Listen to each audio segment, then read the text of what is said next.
យើងនឹងប្រើ text layer ដើម្បីបង្កើត fitting ហើយនិង bio ដែល text គឺជា component នៅក្នុង design ដែលប្រើសម្រាប់បង្ហាញព័ត៌មានផ្សេងៗហើយយើងប្រើ toolbox ដើម្បី add text layer ទៅក្នុង canvas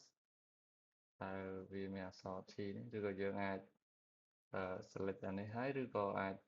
press key T ក៏បានដែរតោះមកយើងចុចកន្លែងនេះមកហើយយើងដាក់ឈ្មោះយើងមកខ្ញុំយកវាសិន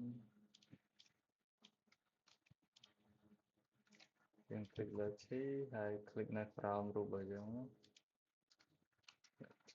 កន្លែងនេះយើងដាក់ឈ្មោះរបស់យើងមកហើយយើងនឹងឃើញថានៅកន្លែង navigation panel ហ្នឹងឈ្មោះរបស់ layer យើងវាយកទៅតាម text ដែលយើងសរសេរតើយើង rename វាបានវាបដូរនៅពេលដែល text កំពុង select ហ្នឹងយើងអាចclick ទៅលើ canvas ហើយអូសវាឲ្យធំអឺដើម្បីយើងអាចបញ្ចូល text ផ្សេងៗបាន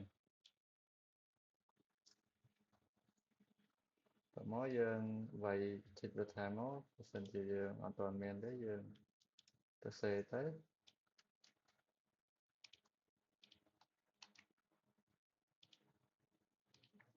កន្លែងហ្នឹងយើងអត់ចាំបាច់បារម្ភថា size វាទំហំគួរប្រមាណឬក៏ប្រមាណដែលយើងចាំទៅកែវានៅវីដេអូក្រោយហើយយើងនៅកែផ្សេងៗទៀតអញ្ចឹង text resizing ចំពោះ text layer មាន property មួយឈ្មោះថាអឺ resize resizing មាន resizing ហ្នឹងមាន3មកចូលទៅក្រោមវិញដែលទី1ហ្នឹងគឺ auto width ហ្នឹងវា text layer ហ្នឹង text layer width ហ្នឹងវានឹងបរិឬក៏បរួមទៅតាម content របស់វាចំណែកឯ auto height text layer height ហ្នឹងវានឹងបរួមទៅតាម content របស់វាចំពោះ fixed size ហ្នឹងtext layer width ហើយនឹង height ហ្នឹងវា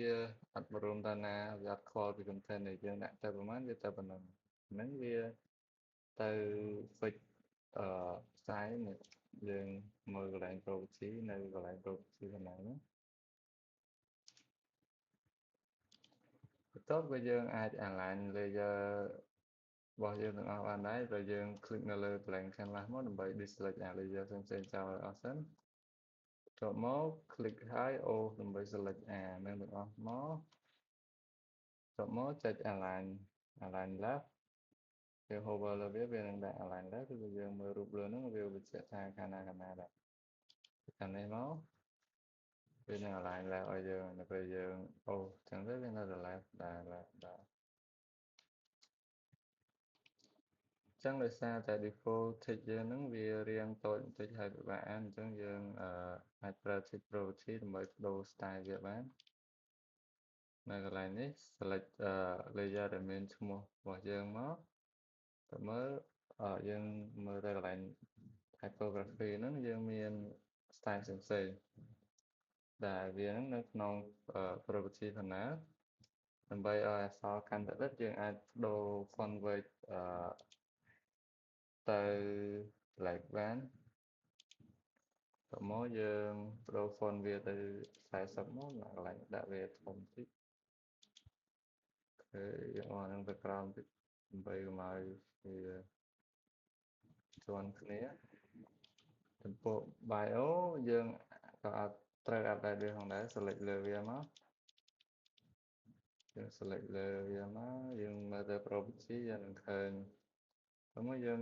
អាច set font weight ហ្នឹងទៅ medium បានហើយ font weight យើងអាចដាក់28យើងគួរតែសេអក្សរកន្លែងនេះចុច enter វានឹងទៅ28ហើយហ្នឹងគឺរាងធំទៅអញ្ចឹងខ្ញុំនឹងបរិយាអានេះទៅតាមនេះវិញធំល្មមបើយើងដាក់ fixed size ហ្នឹង text វានឹងអានេះវាអត់បរិបរួមទៅតាម content ទេ យើងនឹងបដូរ line ហើយនឹង letter spacing ផងដែរដើម្បីឲ្យវាស្រួលមើលជាងមុនដោយ line ហើយយើងនឹង set ទៅ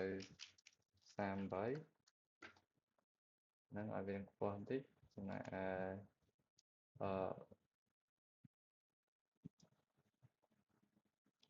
យើងក៏ចង់បដូរ paragraph space ផងដែរ space រវាងអាពីរនេះ